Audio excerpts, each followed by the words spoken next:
দর্শক আসসালামু আলাইকুম, স্বাগত জানাচ্ছি আমার কথা শুনবার জন্য। বিশ্বের ভয়ঙ্কর শীর্ষ সশস্ত্র গ্রুপ ছাত্র শিবির, এটি একটি খবর। এই খবরটি গত কয়েকদিন ধরে বেশ আলোচিত সমালোচিত হচ্ছে। সোশ্যাল গণমাধ্যমে এই খবরটি বেশ কয়েকদিন ধরে চাউর হয়েছে। একটি লিঙ্ক আমরা দেখতে পাচ্ছি, লিঙ্কটি দৈনিক সমকাল পত্রিকার। সেই সমকাল পত্রিকায় এই রিপোর্টটি প্রকাশিত হয়েছিল। এই রিপোর্টে বলা হয়েছে, যুক্তরাষ্ট্রভিত্তিক আন্তর্জাতিক একটি সংস্থার করা তালিকায় আল কায়েদা ও তালিবানের পাশাপাশি সশস্ত্র সংগঠন হিসাবে নাম উঠে এসেছে বাংলাদেশ ইসলামী ছাত্র শিবিরের। এই বিষয়টা নিয়ে আমি একটু কথা বলবো। রিপোর্টটি আসলে 24শে ফেব্রুয়ারি 2014 সালের 2014 সালের এই রিপোর্ট হঠাৎ করে এখন সোশ্যাল গণমাধ্যমে ফেসবুকে বিশেষ করে শেয়ার হচ্ছে। দৈনিক সমকালের এই লিঙ্কটি শেয়ার হচ্ছে। সবচেয়ে বড় কথা হচ্ছে, এই কথা নিঃসন্দেহে আমরা বলতে পারি যে সে সময় যে কোনোভাবেই হোক প্রভাবিত হয়েই এরকম একটি রিপোর্ট করা হয়েছিল। এবং এই যে গবেষণা সংস্থার কথা বলা হচ্ছে, আন্তর্জাতিক একটি সংস্থা, এই আন্তর্জাতিক সংস্থাকে অবশ্যই প্রভাবিত করা হয়েছে। এই আন্তর্জাতিক সংস্থা কতটা অথেন্টিক সেটা নিয়েও প্রশ্ন থাকতে পারে।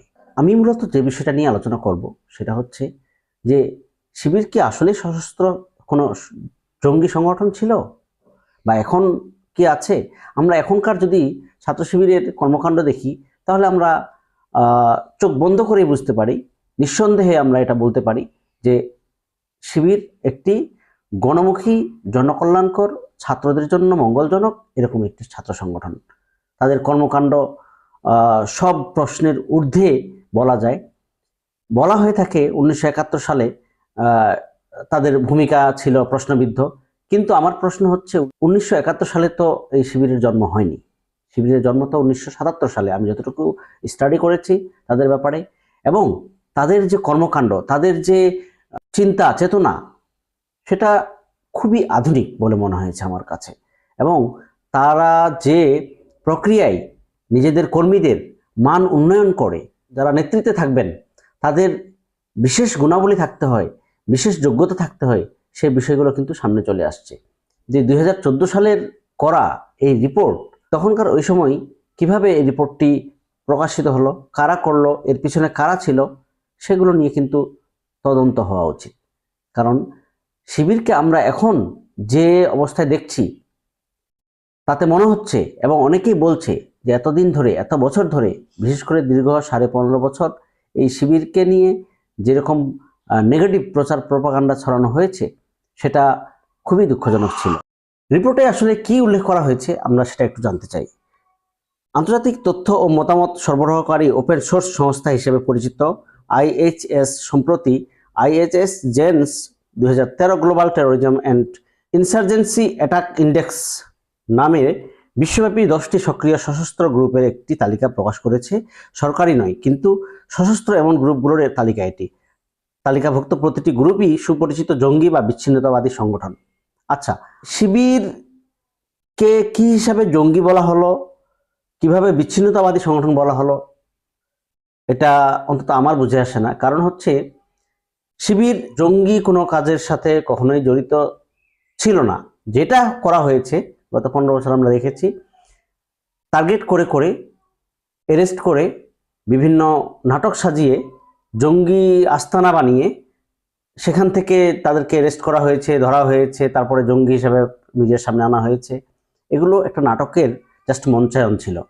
আমরা কিন্তু এখন সেটাই বুঝতে পারছি, দেখতে পাচ্ছি। আর যেটা বলা হচ্ছে বিচ্ছিন্নতাবাদী, শিবির কি কখনো বিচ্ছিন্নতাবাদী হিসেবে ছিল?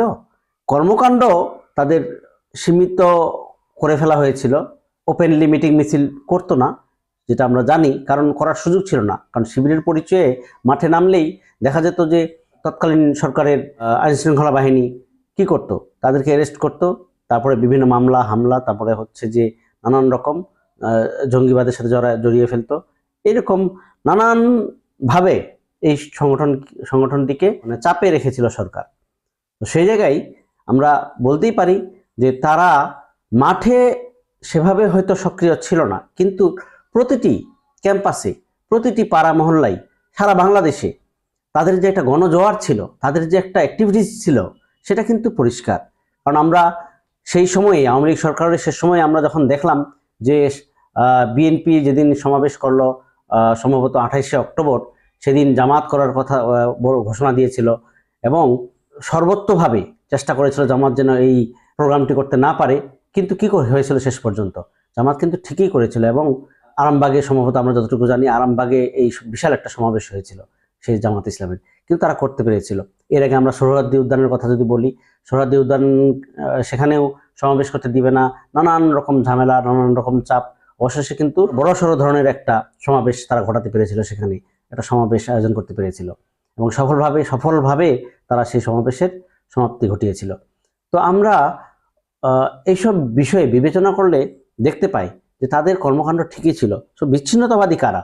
যারা মাঠে ময়দানে থাকবে না, যারা সমাজ থেকে সবকিছু থেকে বিচ্ছিন্ন, হঠাৎ করে তারা আসবে, মানে ধর মার কাট এই টাইপের কিছু একটা করে তারপরে চলে যাবে, এই হচ্ছে বিচ্ছিন্নতাবাদী। তাদের একটা টার্গেট থাকবে, কিন্তু শিবির তো সেরকম না, যেটা আমরা জানি। তো এই বিষয়গুলো ক্লিয়ার। সবচেয়ে আমি যেটা আগেও বলেছি, এখনো যেটা বলি, মানে রিপোর্টে বলা হচ্ছে এই তালিকায় তৃতীয় অবস্থানে রয়েছে জামাত ইসলামী ছাত্র সংগঠন, ইসলামী ছাত্র শিবির। শীর্ষে রয়েছে থাইল্যান্ডের বারিসান রেভুলুসি নেসিগুনাল। দ্বিতীয় অবস্থানে আছে আফগানিস্তানের জঙ্গি সংগঠন তালেবান।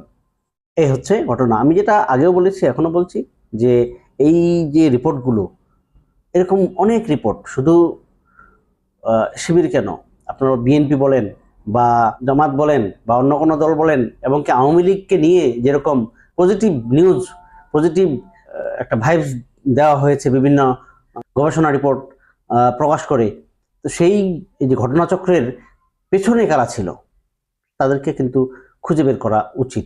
কিভাবে এই রিপোর্টগুলো হতো, কিভাবে রিপোর্টগুলো আসতো, কারা রিপোর্টগুলো দিত, সেগুলো নিয়ে কিন্তু আমরা কথা বলতে পারি, আমরা এগুলো নিয়ে কাজ করতে পারি, দেশ কাজ করতে পারে, সরকার কাজ করতে পারে। সাধারণ জনগণকে জানানো উচিত যে আসলে কি প্রক্রিয়ায় এই 15টা বছর দেশটা চলেছে। দর্শক, আজ এ পর্যন্ত। আল্লাহ হাফেজ, আসসালামু আলাইকুম।